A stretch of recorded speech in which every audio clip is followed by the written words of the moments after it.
Hello and welcome to Straight Talk. I'm Yusuf Aram. It was a mix of pageantry and a show of force. China rolled out its newest military hardware, everything from hypersonic missiles and stealth drones to next-generation tanks. Just days earlier, Beijing hosted the Shanghai Cooperation Organization summit in Tianjin, drawing leaders from Asia and the Middle East. For analysts, the message was unmistakable. China isn't just flexing its military and diplomatic muscle, it was proposing a new world order. On one hand, cutting-edge military hardware, on the other, investments, energy deals, and security partnerships. Together, they form a package of hard and soft power aimed squarely at the global south, where Beijing is pitching itself as the alternative to Washington. And among those countries leaning in closer is Türkiye. Once firmly anchored in the West, Ankara now finds common ground with Beijing on some of the most divisive global issues, from diplomacy in Ukraine to condemning Israel's war in Gaza and its attack on Iran. At Tianjin, the message seemed clear: to cast China as the architect of a new global order. But as Beijing deepens alliances and reshapes power dynamics, the question remains: how will its rivalry with Washington play out in Asia and across the world? For more, joining me now from Beijing is Victor Gao. He's the Vice President of the Center for China and Globalization. Victor, thanks for coming back to the show. A lot to talk about as China's foreign policy has been very, very busy of late. I think we should start chronologically with the SCO summit. What's your big takeaway from the SCO summit? Was it a success? Thank you very much. I think the world is congratulating the very successful conclusion of the SCO summit, and the Tianjin Declaration or the Tianjin Communique is truly a very timely document facing all the challenges in the world of today. I think the key message is SCO wants to develop multilateralism and multipolarity and wants to promote the environment for peaceful development based on equality and mutual understanding. This is exactly what the world needs now, especially when there are some countries which want to bully their way into other countries and launch a one-sided, very destructive tariff war against many other countries. I think SCO has projected the image of stability, maturity, and they are eager to cooperate, focusing on economic matters, and I think that really bodes well. After all, SCO has gained in size as well as in weight and influence over the years. And I think going forward, SCO will have a louder voice to make on almost all issues in the world of today. Yeah, I want to ask you, groupings like the SCO and the BRICS, especially more global south or Eastern-oriented groupings, where do you see them in 10, 15 years' time inside of the diplomatic, geopolitical power structure, power hierarchy? Well, SCO was founded about 24 years ago, focusing on anti-terrorism. And if we look around this part of the world and in the world as a whole, terrorism is still a scourge. So I think anti-terrorism still remains very much of a focus for the SCO members. However, there are other things being picked up over the years. That is how to create an environment of mutual trust and reliability, focusing on economic development, because after all, philosophically speaking, the best way to fight against terrorism is to create an environment for peaceful, stable economic development. So you take away the conditions which give rise to terrorism. So I think now many initiatives that SCO is following are highly interconnected with each other. Peace, stability, mutual respect, consensus, and then anti-terrorism, anti-radicalization, and economic development, and then connectivity, mutual respect, for example, focusing on economic development. So you can see all these themes picked up over the years are highly connected with each other. Now that SCO has also built up its very unique focus on energy, because SCO includes member countries which are energy exporting countries as well as major export-importing countries. So I believe going forward, they can really complement with each other in the energy security area. Now, further, the plan to set up an SEO development bank is a very important step in the right direction because different SEO members over the years have been talking about maybe we should have an SEO payment system, settlement system, or even SEO currency, for example. I think while we are not there yet, setting up a SEO development bank will create a platform whereupon all these new initiatives can be added onto in the coming years. Mhm. So I think SEO will become a more important platform going forward in terms of connectivity, especially financial connectivity. And as I have been advocating, SEO should also focus on the AI development because none of the SEO members should be on the other side of the AI divide. We need to come up with same standardization, same paradigms, for example, so that between and among SEO member states, we can really achieve the joint development of the AI development for the benefit of all the SEO members. Mhm. Now, SEO Development Bank, BRICS currency, an alternative to the SWIFT system. These are all things that have been mentioned over the past couple of years. But as you said, we're not there yet. Why is groupings like the BRICS and the SCO not there yet on these major initiatives? Because it seems like a huge threshold that once this obstacle is passed, there's going to be a whole new land of opportunities for these grouping of countries. Well, one reason is actually the strength of the SEO because SEO prides itself on consensus building, meaning if you want to make any major initiative, you need to have the consent of all the participating members. Then, if we pick up any particular topic, a different member states may not see everything eye to eye, and they may have, a greater haste or less haste. For example, they may think about other alternatives, etc. So really to line up consensus of all the participating SEO members is in itself a challenge. However, now that we are building up this SEO development bank, which is a SEO-centric development bank, financial institution, I believe going forward, while consensus will still be very much sought after, we can really start the process of experimenting with different initiatives, including, for example, payment, currency, or even digital currency, or the stable currency, you name it, so that all the participating SEO members will benefit and the other stakeholders of the SEO membership will also be eager to participate. So sometimes it's a matter of time, sometimes it's a matter of how to line up all the consensus, all the agreements, for example, and then the litmus test is whether whatever we do within the SEO member state, we can generate maximum benefits for the participating SEO members. Mhm. When we look at the SCO summit and also the BRICS summit, both record participation, a lot of gravitation towards Chinese President Xi Jinping, many world leaders lining up to meet him. How much of this is China's success in your eyes? How much of this is American failure?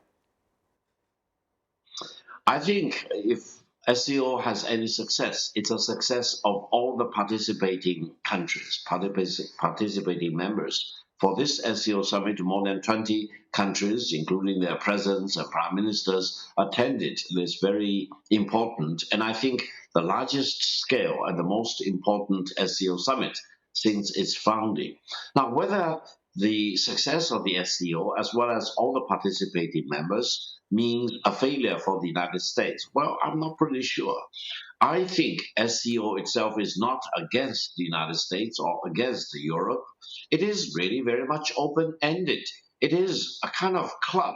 We can chat and talk about things and compare notes and try to build up consensus. And the success of the SEO does not automatically mean a failure of the United States. Now, on the other hand, the United States is not present at the table. They are very much kind of an outlier as far as the activities that the SCO member states are very much focused upon: peace, stability, mutual respect, and the consensus, for example. Very different from the manhandling of other member states, or even, as I call it, holding a gun at the head of many other countries. So you see very different paradigms, very different ways of doing things. Now, I would say, philosophically speaking, for all the countries in the world, big or small, they don't want to have a gun held at their heads. They want to really be treated as an equal. They want to have their voice really injected into the discussions of all the important things bearing on the fundamental interests of the people in the world. So the SCO is no longer just an alternative platform. The SCO is gaining momentum to be a major platform for increasing number of member states who are eager to talk about cooperation and promoting multilateralism and multipolarity, for example. And allow me to mention, on the eve of the celebration of the 80th year anniversary of defeating Nazi Germany and Japanese fascism, that is, the world order established in 1945 was meant to be multipolar world. It's not meant to be a unipolar world. So we are not recreating the international order. We are basically moving the international order to the original intent of the founding fathers, especially the 5 permanent member states of the United Nations Security Council. SCO is very much committed to protecting the multipolarity in the world order, multilateralism, for example, and we want to have our democratic participation in all the major decisions to be done by the SCO going forward. I want to talk a little about the China, Russia, United States triangle. I think let's start with China and the United States. Last time we had a chat, we talked about tariffs. They weren't imposed yet. There were talk that tariffs could come. How do you see how have you seen this play out over the past couple months? Has China benefited from what's happened? Has it been able to manage the situation to the best of its ability? Has it taken a hit? Well, I think President Trump and his government have launched this anti-China tariff war as well as anti-mankind tariff war. They are really launching this war against almost 200 countries, big or small, allies or non-allies of the United States. I personally believe this tariff war is absolutely the wrong war for the United States to launch. It really does not protect free trade. And the US government failed in telling the American people who will pay all these tariffs. It is the American people who eventually will end up by paying all these tariffs. So I think as far as China is concerned, and different countries really need to come up with their own tactics as to how to deal with the headwind of the US imposed tariffs. From the Chinese perspective, we want to talk with the United States to achieve an amicable solution of the tariff situation. But if the United States wants to bully China, pick up fight against China, China wants to fight this tariff war till the very end. So you need to ask, what is the end that China has in mind? Let me tell you, if the United States wants to continue to fight the tariff war, China is fully prepared to see two-way trade in goods wind down to complete zero.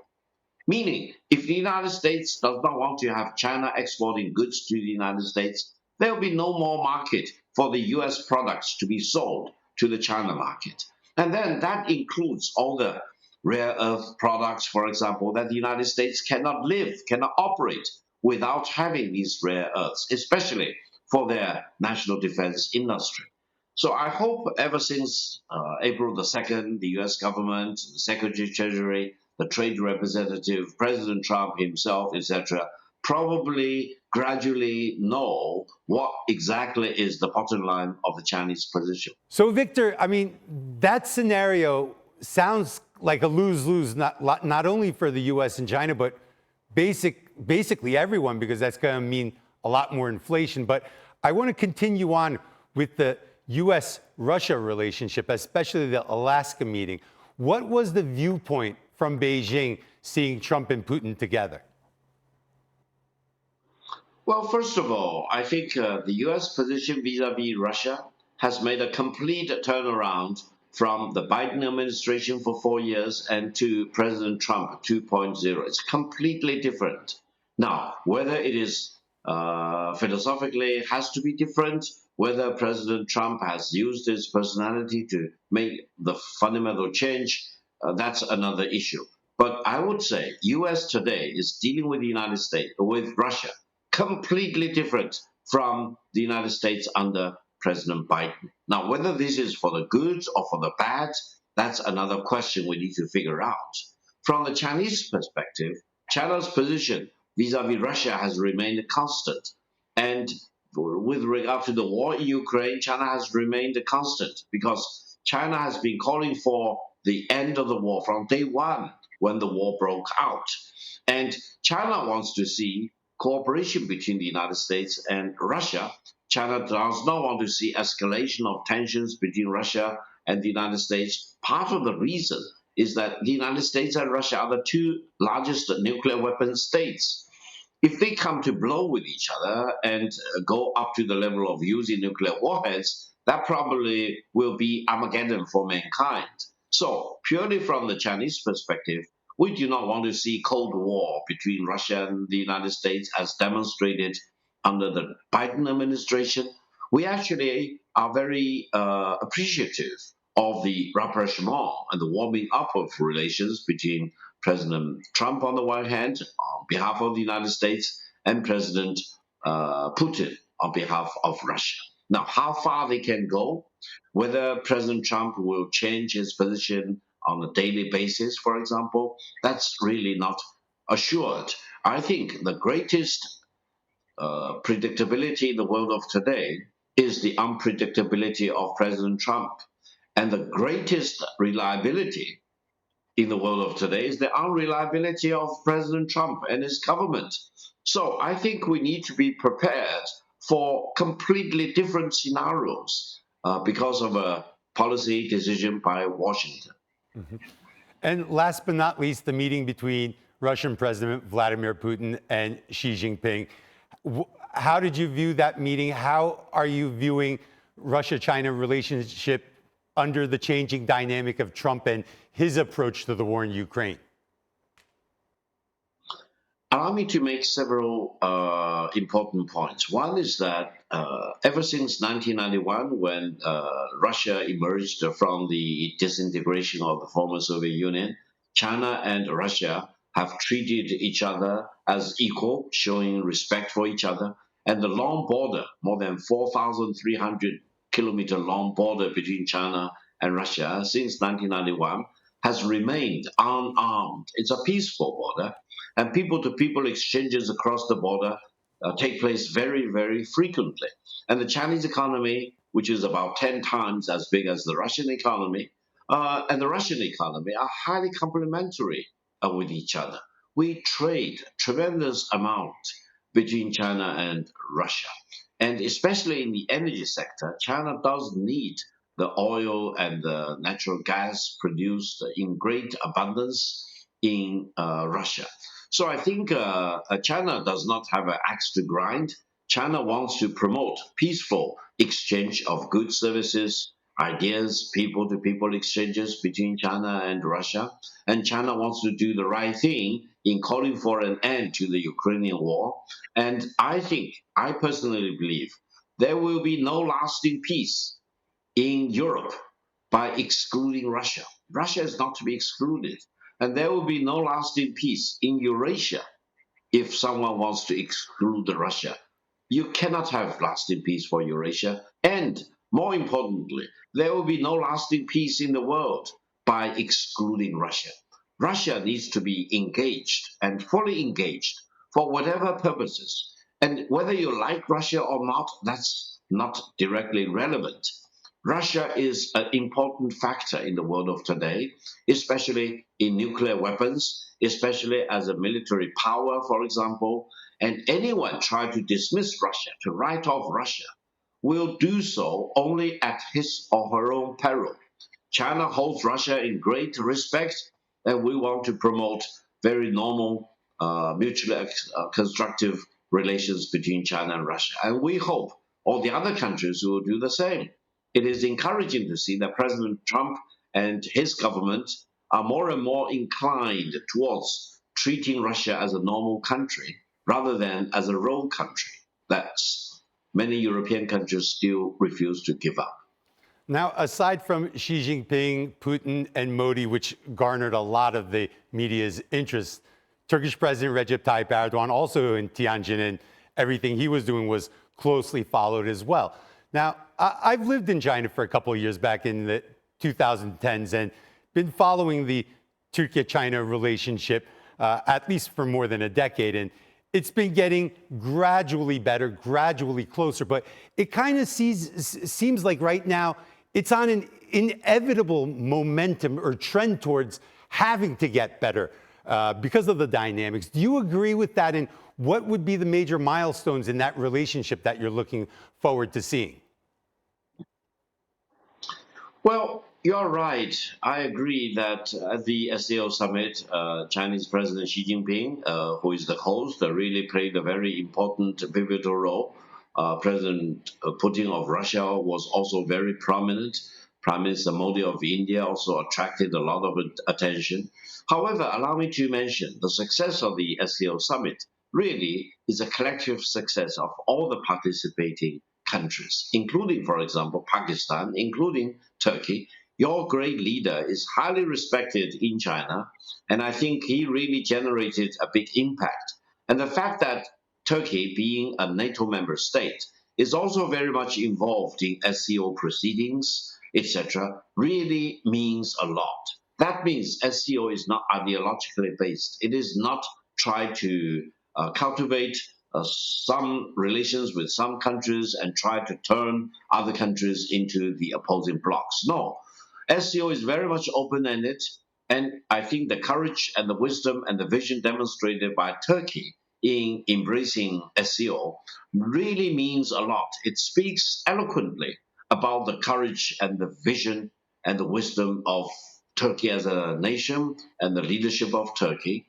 And I hope more and more countries will feel more comfortable with SCO and will try to build up their engagement with SCO, more and more engagement for mutual good in the coming years. One last question before I wrap up. When we look at everything that's going on in the Middle East, in Gaza, between Israel and Lebanon, in Syria, the Israel-Iran war, have all these developments created a sense of urgency in improving the relationship between China and Turkey? And also, one question about Iran tucked in there as well, a very important partner for China, everything that's been happening between Iran and Israel. How are you viewing that? Should China have played a bigger role in supporting Iran? And going forward, where does China plan on having that Iran-China relationship, or with the amount of support given to Iran going forward? Yeah, first of all, talking about Palestine, I think atrocities are happening against the innocent people in Palestine, a huge amount of killing of innocent people, and the crimes against humanity are being committed. So it is time for mankind as a whole, including all the SCO members, to rise up to the occasion, to condemn all these atrocities, to call for justice to be done. And I think at the upcoming General Assembly of the United Nations in New York, I think all member states of the United Nations should really work together to give full membership of the United Nations to the state of Palestine. Now, you talked about Iran. China really attaches great importance to Iran for the decades, whether Iran was in war against some other country, internal turmoil, etc. China never interfered in the internal affair of Iran and always treats Iran as a sovereign, independent country. And it pains us to see that other countries are attacking Iran, launching war, imposing war against Iran, engaged in massive amount of assassination against the leaders in Iran. I would say these massive, indiscriminate assassinations of Iranian leaders are kind of crimes against humanity. I hope they will be stopped rather than being tolerated.